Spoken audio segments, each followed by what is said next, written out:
네, 오늘 수요 생기예배 가운데 나오신 여러분을 환영하며 축복합니다. 오늘 본문 이 요한복음 4장 10절에서 14절까지의 말씀을 통해서 이 제목이 잘못되었네요. 예, 크게 기뻐하는 친구의 마음이 아닌데요. 예.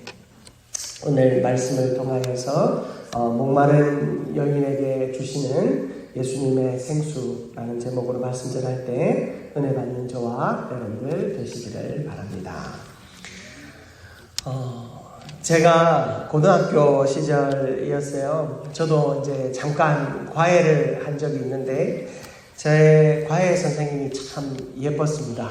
그래서 그 과외 선생님에게 잘 보이고 싶은 마음에 수학 과외를 받았는데 이제 선생님과 같이 풀어야 할 문제지에 선생님도 알아볼 수 없게 몰래 답을 체크해서 제가 갔어요. 그래서 선생님하고 같이 이제 문제를 먼저 제가 풀어보고 제가 틀린 문제에 대해서 선생님이 고쳐도 주고 설명도 해줘야 되는데 제가 너무 문제를 잘 맞추는 거예요. 그래서 선생님에게 그 매주 칭찬받는 것이 좋아서 그 답을 이제 몰래 표시를 해서 갔습니다. 한 2달쯤 이제 과외를 받았는데 어머니가 이제 과외를 그만하자 하시는 거예요. 이제 이유가 뭐냐면 이제 성적은 오르지 않고 그래서 선생님 말씀은 딱 그거예요. 얘가 참 나랑 그러니까 과외 선생님이랑 같이 공부할 때는 참 잘 풀어내는데 시험을 치면 내 성적이 좀 잘 안 나오는 것 같다. 실전에 좀 약한 아이 같다. 뭐 그런 이야기를 하셨다고 하더라고요.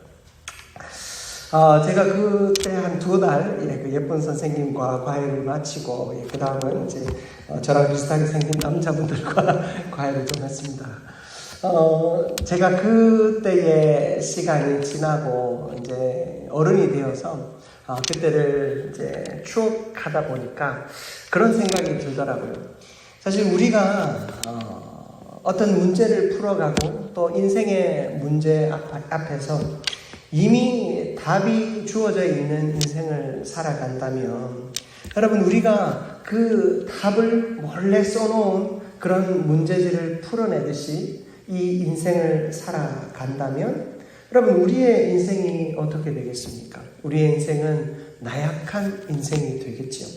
우리가 답이 없는 문제 앞에서 씨름하며 그 답을 찾기 위해 하나님께 내어 달릴 때 사실은 하나님이 친히 우리에게 답이 되어주시고 또 길이 되어주셔서 우리의 이 눈앞에 있는 우리의 당면한 이 과제를 해결할 뿐만 아니라 그 문제의 해결을 통해서 우리를 성장하게 하실 터인데 우리가 답이 이미 있는 문제를 풀어가는 답을 몰래 써놓은 문제집을 풀어가는 형태로 우리가 인생을 살아간다면 지금 눈앞에 우리의 문제는 잘 해결이 되고 우리 인생이 잘 풀린 것 같지만 결국에는 우리는 막다른 길을 만나고 더 이상 성장하지 못하는 인생을 살게 될 것입니다. 그리하여 더 큰 문제, 더 우리의 삶에 더 큰 고난을 만나게 되면 거기서 우리는 하나님을 없다 하고 원망하고 하나님으로부터 뒤돌아서는 인생을 살 수밖에 없는 것입니다.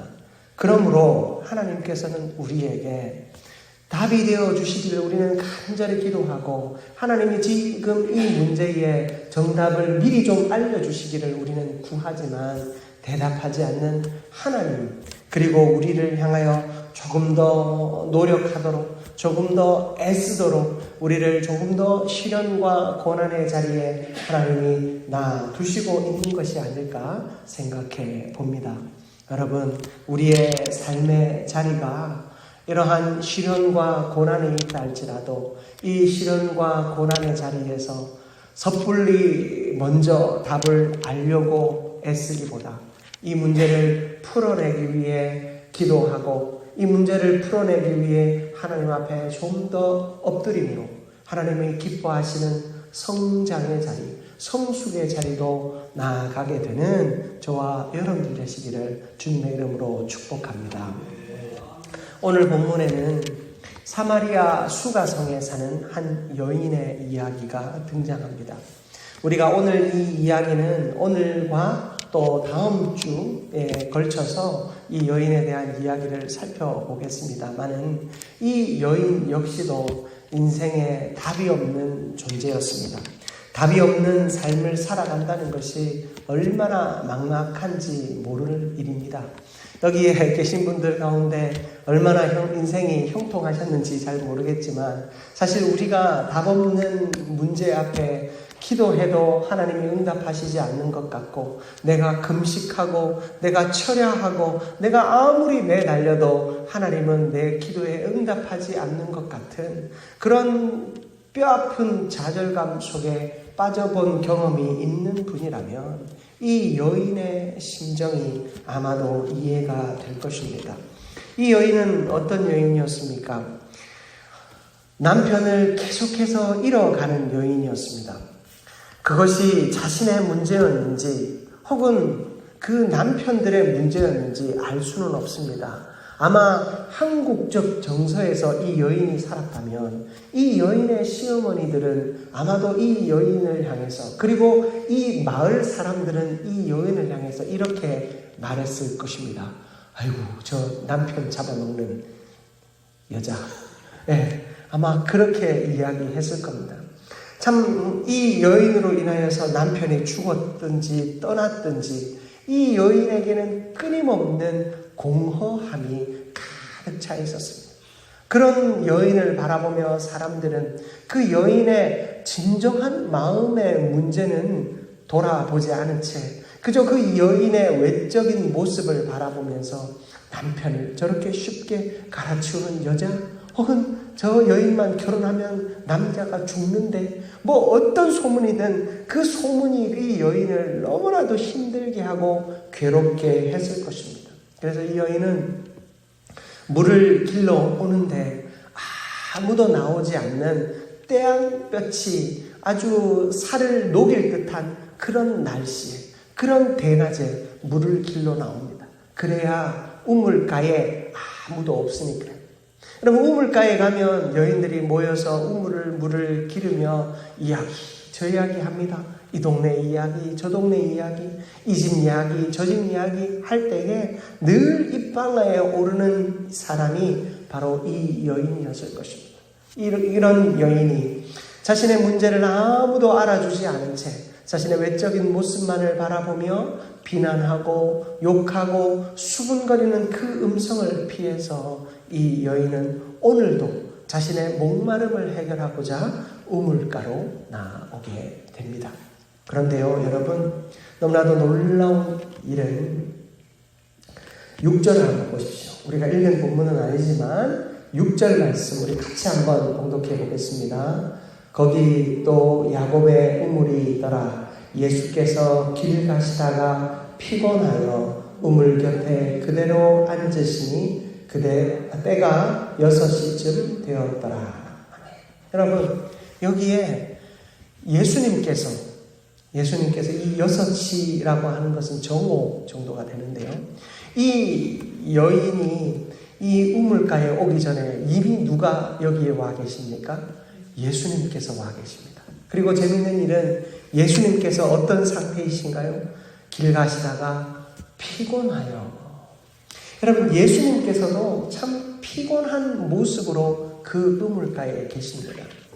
사실 이 우물가에는 그 물을 길러야 하는데 물을 길 수 있는 두레박이 없었습니다. 도구가 없었습니다. 그 물을 마시려면 목숨을 각오하고 그 우물에 들어가든지 아니면 답이 없는 상황이었습니다. 예수님은 너무나도 목이 마른 상태였지만 그 우물에서 물을 얻지 못한 채 우물 곁에 기대어 계실 뿐이셨습니다. 이 모습을 보면서 우리는 사실 예수님이 우리와 똑같은 성정을 가진 인간이었음을 깨닫게 됩니다. 예수님도 우리와 같이 목이 마른 분이었습니다. 우리 흔히들 그런 이야기 하잖아요. 네가 이런 어려움 겪어봤어? 네가 한번 배고파 봤어? 뭔가 나를 향하여 동정하는 사람들을 향하여 삐뚤어진 마음으로 말할 때가 있습니다. 네가 이런 아픔 겪어봤어? 너는 이렇게 사랑하는 사람을 잃어봤어? 너는 이렇게 고통당해봤어? 네가 밥을 굶어봤어? 네가 못 입어봤어? 라고 사람들이 삐뚤어진 마음으로 상대를 향하여 정죄하듯이 이야기합니다. 상대가 나의 마음을 헤아려주지 못할 것이라 생각하고 나와는 정반대의 인생을 살아가는 존재라 여기며 그 사람을 향해 삐뚤어지게 말합니다. 그리고는 그 상대방이 하는 말은 귓등으로도 듣지 않는 것이 우리 인간이죠. 그런데 예수님은 어떻습니까? 예수님도 똑같은 우리와 같은 성정을 가진 존재였습니다. 예수님도 피곤하셨고 예수님도 목이 말랐습니다. 예수님은 사실 하나님의 아들이시잖아요. 하나님이 이 땅 가운데 오신 것이잖아요. 예수님이 그 저 구름 사이를 뚫고 날아가며 예수님이 이 물이 없는 곳에서 물을 내서 마실 수 있는 분이 아니겠습니까? 그러나 예수님은 우리의 인간의 몸을 입고 오셔서 그런 어떤 신적인 능력을 행하기보다 인간의 아픔과 고통을 그 인간의 자리에서 똑같이 느끼고 계셨습니다. 예수님은 십자가 앞에서만 인간이 되신 것이 아니라 우리의 삶의 현장, 우리 인간이 살아가는 그 모든 자리에서 동일하게 우리가 겪는 고통과 우리가 겪는 아픔과 우리가 겪는 괴로움을 똑같이 겪어가고 계셨던 분이셨습니다. 그런 예수님께서 이 여인을 기다리고 계셨습니다. 여러분, 우리가 만나는 하나님, 우리가 만나는 예수님, 우리가 그토록 의지하고 우리가 그토록 기도하며 간구하며 부르짖는 그 이름, 예수 그리스도.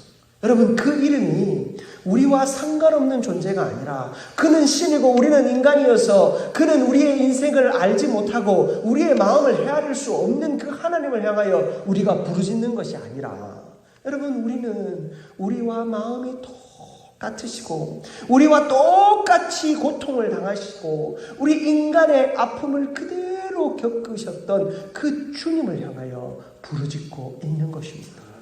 그리고 그 하나님이, 그 주님이 오늘 이곳에서 우리를 기다리고 계신 줄 믿습니다.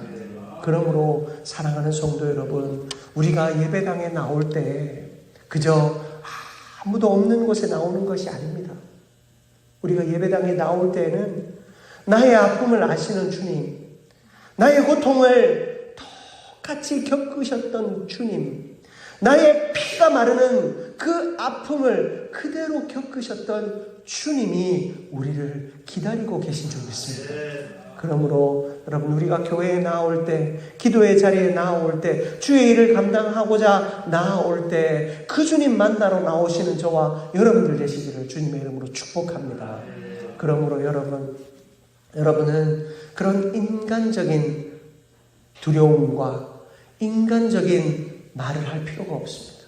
하나님이 내 사정 알겠어? 예수님이 내 사정 알겠어? 하늘에 계신 분이 무슨 내 사정 알겠어? 여러분, 그런 의심과 두려움은 다 내려놓으시고 나의 마음을 너무나도 잘 아시는 하나님, 나의 생각을 너무나도 잘 아시는 그 주님을 만나기 위해 주의 이 예배의 자리로 나오는 저와 여러분들 되시기를 주님의 이름으로 축복합니다. 예수님은 이 피곤을 아셨습니다. 예수님은 이 여인의 고통을 너무나도 잘 아셨습니다. 사실 이 여인의 형편은요, 이 여인의 형편은 누군가에게 물을 줄 형편이 아니었어요. 이 여인은 누군가로부터 갈급함을 채울 그런 공급을 받아야 할 사람이었습니다. 그런데 이 사람을 향하여 예수님이 뭐라고 물으시는 줄 아십니까? 여러분, 7절 말씀인데요. 같이 봉독해 보겠습니다. 본문 7절입니다. 사마리아 여자 한 사람이 물을 기르러 왔음에 예수께서 물을 좀 달라 하시니. 아멘. 여러분, 예수님께서는 이 여인을 향하여 물을 좀 달라라고 이야기하십니다. 여러분이 이런 상황이라면 어떨까요? 아마 적어도 한두 번 정도는 정말로 다른 사람과 말도 섞기 싫을 정도로, 다른 사람의 위로가 하나도 위로가 되지 않는 그런 좌절감을 겪어보신 적이 아마 있으실 것입니다. 그저 하늘만 봐도 눈물이 나고 그저 지나가는 사람들만 봐도 고통스러운 때가 분명히 있으셨을 겁니다. 그런데 그런 나를 향하여 누군가가 도와달라라고 이야기할 때 여러분 그때 어떤 마음이셨습니까? 이 여인은 이 예수님을 향하여 두 가지 놀라고 있습니다. 첫 번째는 뭐냐면 이 9절의 말씀을 보면 이 여인은 유대인 남자가 자신에게 말을 거는 이 상황에 대해서 지금은 놀라고 있습니다. 왜냐하면 유대인들은 이 사마리아 사람들을 상종하지 않았습니다. 특히 사마리아 여인에 대해서는 상종도 하지 않았습니다. 더러운 존재로 생각했습니다. 왜냐하면 여러분 사마리아 지역은 이제 북이스라엘 지역인데요. 이 사마리아 지역은 옛날에 누가 정복을 했는가? 아수르라고 하는 나라가 정복을 했습니다. 남유다는 어느 나라가 정복했습니까? 바벨론이 정복을 하게 되거든요.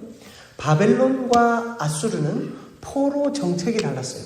바벨론은요, 그 포로지에서 데려간 사람들 중에 똑똑한 사람들을 등용해서 그 사람들을 지방 각 곳으로 보내고 그리고 그 똑똑한 사람이 태어난 곳으로 다시 보내서 잘 훈련시켜서 보내서 그곳에서 자생적으로 그들이 일어나도록 했습니다. 자생적으로 경제활동들이 일어나게 하고 되게 똑똑한 사람, 다니엘과 같은 그런 사람, 그리고 다니엘의 세 친구와 같은 사람들은 이제 나라가 직접 다스리는 직할 도시에 총리나 어떤 지도자로 세워두고 그리고 그 다음 똑똑한 사람들은 그 포로로 잡혀왔던 자기 나라에 도로 보냅니다. 보내서 거기서 그 나라를 일으키고 거기서 경제활동들이 활발하게 일어나게 해서 그곳에서 나오는 세금을 중앙정부로 바치도록 하는 역할을 했습니다.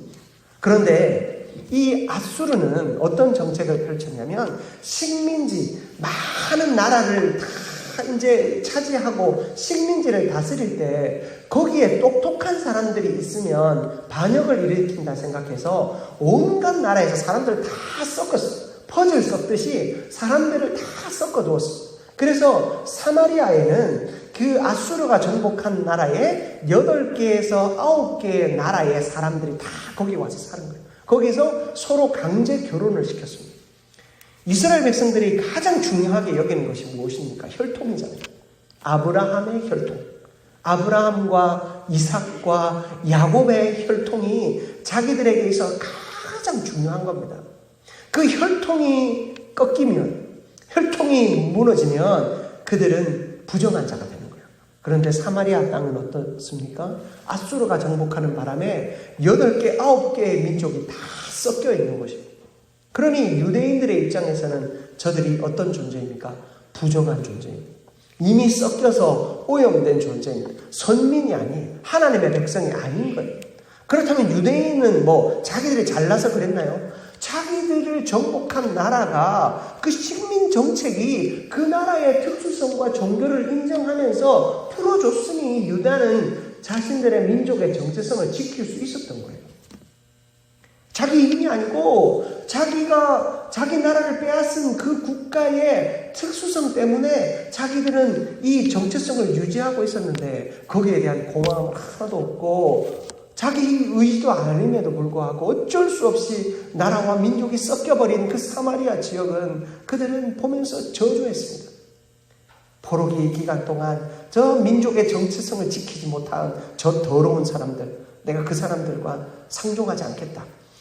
갈릴리 지방, 유다에서 갈릴리로 지방으로 가려면 당연히 사마리아를 통과해서 가야죠. 그게 제일 빠른 길인데 이 사람들은 이 길을 이틀 3일씩 걸리더라도 이 길을 돌아서 갑니다. 그 땅 밟지 않겠다는 거예요.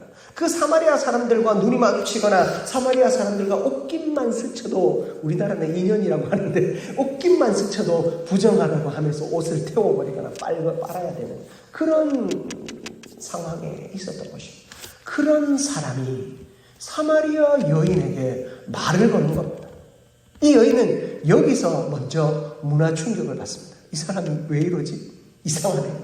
그리고 또 다른 충격은 뭐냐면, 여러분 우리가 읽은 본문 10절 말씀입니다. 우리 같이 한번 봉독해 보겠습니다.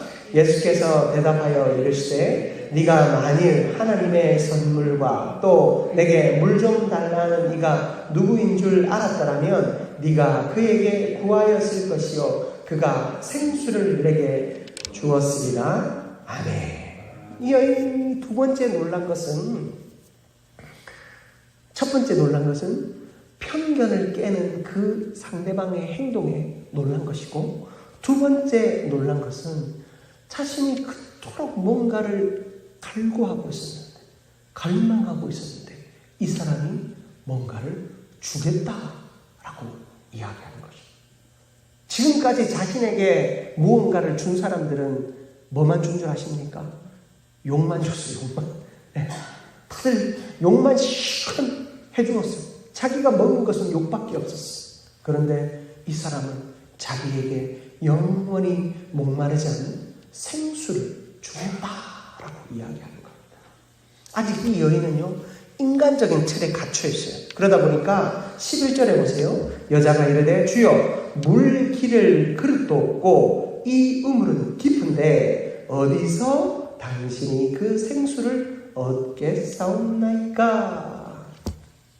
이 여인은 이 물을 길 수 있는 두레박은 자기가 갖고 있는데 이 상대방이 편견을 깨뜨리고 나에게 말을 걸은 이 사람이 말도 안 되는 이야기를 하는 거예요. 불가능한 일을 하는 거예요. 여러분, 물을 기를 그릇이 없다라고 하는 것은요, 도구가 없는 거잖아요. 그렇죠? 어떤 물질적인 제약이에요. 그리고 이 우물은 깊은데 라는 겁니다. 이 우물은 깊다라고 하는 것은 현실적인 벽을 의미하는 겁니다.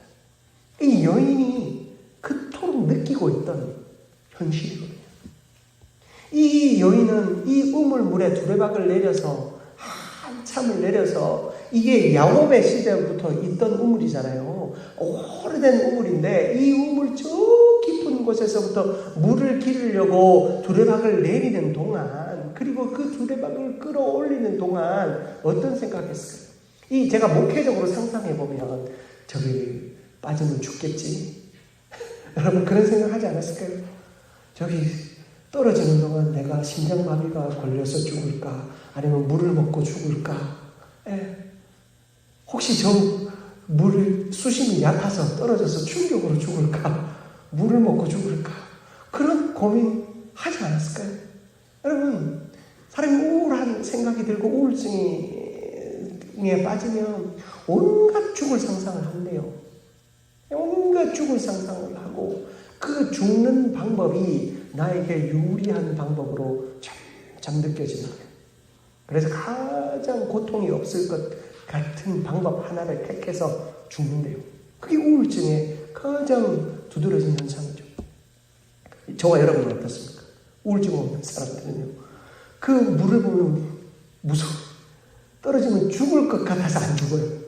그런데 우울증 있는 사람은 떨어지면 죽을 것 같아서 진짜 죽어요. 그럼 그것이 이 우울증이 있는 사람과 아닌 사람의 차이거든요. 이 여인이 참 사람들만 보면 자기를 욕을 하고, 항상 이 두레박에 물이 떠지는 것처럼 욕을 대빠가지고 자기에게 부어대는 그런 사람들을 보면서 너무나도 괴로웠을 거예요. 이 우물의 깊은 그 길이를 바라보며 자신이 넘어야 할, 아니 넘지 못할 것 같은 현실의 벽이 느껴지는 겁니다. 어쩌면 이런 문제 때문에 이 여인이 계속해서 남성 편력, 계속해서 남자를 갈구하고 찾고 있었는지도 모르겠습니다. 우리가 다음 주에 살펴보겠지만 지금 이 남편도 네 남편이 아니다 라고 예수님이 말씀하시는 것을 보면 이 여인이 그저 정말로 한 남자의 사랑을 구하는 것이 아니라 그 마음의 이 우물의 깊이와도 같은 그 깊은 공허감을 어떻게든 채워보기 위해 그 사람을 붙든 것이 아닌가. 여러분 그렇게 생각하고 있지는 않는지, 여러분 이 여인의 마음을 보게 되는 것입니다. 이 여인은 이런 현실의 벽, 이런 현실의 벽과 그리고 도구의 이 제약 앞에서 이 사람이 어떻게 나에게 물을 줄 수 있을까? 아주 아직까지도 인간적인 고민을 하고 있습니다. 그러나 예수님께서는 이 여인에게 말씀하십니다. 여러분 13절과 14절 말씀입니다. 같이 한번 봉독해 봅니다. 예수께서 대답하여 이르시되 이 물을 마시는 자마다 다시 목마르려니와 내가 주는 물을 마시는 자는 영원히 목마르지 아니하리니 내가 주는 물은 그 속에서 영생하도록 솟아나는 샘물이 되리라. 아멘. 여러분, 예수님이 주시는 물은요, 이 현실의 벽을 뚫고 한참을 내려가야 겨우 만날 수 있는 자리가 아니에요. 예수님께서 주시는 그 생수는요, 그대로 솟아나는 생수래요. 솟아나는 생수래요. 요한복음 7장 37절에서 38절의 말씀을 제가 한번 봉독해 드릴게요. 명절 끝날 곧 큰 날에 예수께서 서서 외쳐 이르시되 누구든지 목마르거든 내게로 와서 마시라. 나를 믿는 자는 성경의 이름과 같이 그 배에서 생수의 강이 흘러나오리라 하시니 아멘. 예수 그리스도를 믿는 자는 그 배에서 생수의 강이 흘러나온대요. 여러분, 물이 들어가야 할 곳이 어딘가요? 배죠. 네. 거기서 생수가 흘러나온다는 건 뭘 의미할까요? 내가 한 걸음도 움직일 필요가 없어요. 내가 손가락 하나 움직일 필요가 없어요. 내가 그 물을 마시고자 하는 노력, 냉장고에서 그 물을 꺼낼 노력, 우물에서 그 물을 길러서 따로서 마시고자 하는 노력 필요 없는 성령께서 우리 가운데 거하시면 하나님의 목마르지 않는 영원한 생수가 그저 내 생수가 필요로 하는 그곳에서 샘수가 오른다 라는 말씀을 우리에게 해주고 계신 것입니다. 이 여인이 예수님께 묻습니다. 예수님, 선생님, 그 물이 도대체 어디서 나온다는 얘기입니까? 두레박은 지금 나한테 있고 당신은 두레박도 없고 그리고 이 우물물은 깊어서 당신이 들어가서 또 올 수도 없는 물인데 어디서 이 물을 구하겠습니까? 예수님은 말씀하시죠. 그 물이 바로 내 안에 있다. 그 물이 바로 내 안에 있다. 네가 나를 의지하고 나를 믿고 나를 따르면 내가 너에게 이 생수를 주겠다. 여러분, 우리는 세상의 것을 많이 갈망하며 살아갑니다. 세상이 원하는 삶을 살아가고자 애를 씁니다. 세상의 기준에 나를 맞추고자 애를 씁니다. 그래서 세상의 물이 자꾸만 필요해요. 부와 권력과 세상의 쾌락을 통해서 내가 만족하려고 합니다. 어떻게든 그 물을 떠서 마시고자 애를 씁니다. 그러나 그 물이, 세상의 그 쾌락이, 그 부와 권력이 한순간도 우리의 목마름을 채워주지 못함을 우리는 너무나도 잘 알고 있습니다. 여러분, 그 어떤 것도 우리의 갈증을 해소시켜줄 수 없습니다. 이 여인은요, 두 가지 갈등이 있었습니다. 육체의 갈등이 있었습니다. 홀로 외로웠든지 아니면 뭔가 자신의 그 공허함을 채워줄 수 없어서 계속해서 남자를 찾았던 여인입니다. 그리고 이후에 살펴보겠지만 이 여인은 영적인 목마름이 있었습니다. 예배에 대한 고민을 이 여인이 하고 있거든요. 여러분, 이 여인의 고민이 세상적일 것 같지만 결국에 이 여인이 세상으로 나아갈 수밖에 없었던 진정한 고민, 이 영적인 갈급함을 예수님이 깨닫게 해주셨어요. 이 여인이, 세상 사람들은 이 여인이 세상으로 놀고 노니 세상의 쾌락과 즐거움을 쫓아 살아가는 것처럼 보니 저 더러운 여자, 저 추악한 여자, 장기와 같은 여자, 남편 잡아먹는 여자 하면서 비난했습니다. 그러나 그 여인의 진짜 내적인 고민과 갈등은 아무도 관심이 없었어요. 그러나 예수님은 이 여인이 진짜 무엇을 찾고 있는지 예수님은 알고 계셨어요. 그래서 이 예수님은 이 여인의 갈급함을 지금 이 생수, 예수님과 함께하는 이 생수로 말미암아 해결할 수 있음을 가르쳐주고 계신 것입니다. 여러분, 우리의 목마름을 만족해 해 줄 수 있는 분은 예수 그리스도밖에 없는 줄 믿습니다. 예수 그리스도만이 우리의 목마름을 만족시켜 줄 수 있습니다. 여러분, 세상의 어느 곳을 찾아가도 우리는 우리의 목마름을 만족할 수 없습니다. 그리고 여러분, 교회 가운데 세상에 버타고 있고 또 세상에 다리 하나 걸치고 있는 것 같아 보이는 사람들의 그 외적인 모습만을 바라보며 그 사람들을 비난하지 않는 저와 여러분들 되시길 바랍니다. 여러분, 우리의 입술을 좀 거룩하게 지키실 필요가 있어요. 여러분, 교회의 우물이 어딘 줄 아세요? 교회 우물은 저 식당인 것 같아요. 식당에서 조리하면서 자꾸 그런 얘기 우리가 해. 자꾸 우리가. 예? 또 어디가 될 수 없죠. 화장실도 그런 것 같아요. 제가 따라 들어가보진 않았지만.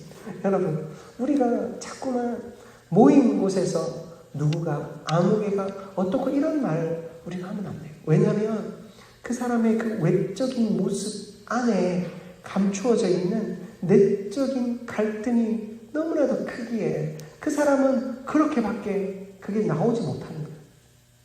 그 약함이 있는 거예요. 여러분, 이 사마리아 여인을 예수님이 기다려주셨습니다. 이 교회에서 예수님이 누구를 기다리겠습니까? 저는 좀 덜 기다리실 것 같아요. 예수님이 진짜 기다리는 사람은 여러분의 눈에 문제 있어 보이는 바로 그 사람이에요. 그런 의미에서 저도 많이 기다리세요. 농담이고요. 하나님이 저를 사실은 제일 많이 기다리시는 것 같아요. 여러분, 바로 그 아무개가 아니고요. 솔직히 말씀드리면 바로 저와 여러분을 주님이 기다리고 계시는 겁니다. 여러분의 내적인 갈등, 여러분의 그 고민, 여러분들의 그 아픔, 남의 문제가 아니라 바로 내 문제인 거거든요. 이 여인이 그토록 목말라서 사람들의 눈을 피해서 올 수밖에 없는 이 여인, 어느 누구도, 내 남편도, 내 육체의 쾌락도 내 이 공허함을 채워줄 수 없을 때 바로 나를 기다리시는 예수님.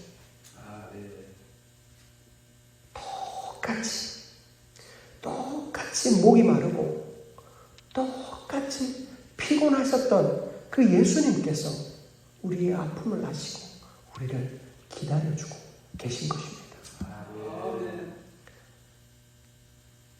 달이 써져 있는 문제지를 풀어내는 인생이, 여러분, 어쩌면 그것이 저주인 이유는 바로 답 없던 우리 인생이 만나야 할 예수님을 만나지 못하기 때문 아니겠습니까? 내 인생이 이미 답이 있는 것 같고 다 잘 되는 것 같고 다 해결되는 것 같으면 오히려 그것이 저주가 돼요. 결국에 예수님을 못 만나고 교회 공동체에서 이곳에서는 나의 길은 없어 하고 떠나버리는 인생이 되지 않겠습니까? 여러분, 답 없는 인생이 하나님 안에서 복인 줄 믿습니다. 답 없는 우리 인생 가운데 주님이 기다리시는 그 사실을 깨닫게 되는 것이 진짜 복인 줄 믿습니다. 그리고 우리가 이 예배당 가운데 나와서 우리가 주 앞에 이렇게 엎드릴 때에, 내가 기도의 자리에 나올 때에, 이 예배의 자리에 나올 때에 나를 기다리시는 예수님, 그 나를 기다리시는 예수님 만나는 은혜가 저와 여러분의 삶 가운데 가득하기를 축복합니다. 이제 여러분, 이 사마리아 여인을 바라볼 때마다 아무개를 보는 것이 아니라 나 자신을 보게 되는 저와 여러분 되시길 축복합니다. 어지간하면 우물에서 여러분 남의 얘기가 아니라 나 자신을 돌아보는 저와 여러분이 되시기를 바랍니다.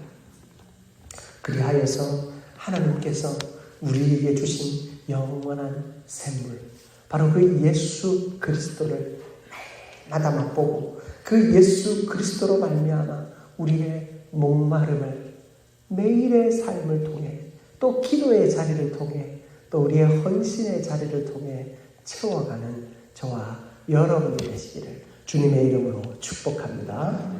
아멘. 우리 시간 함께 기도했으면 좋겠어요.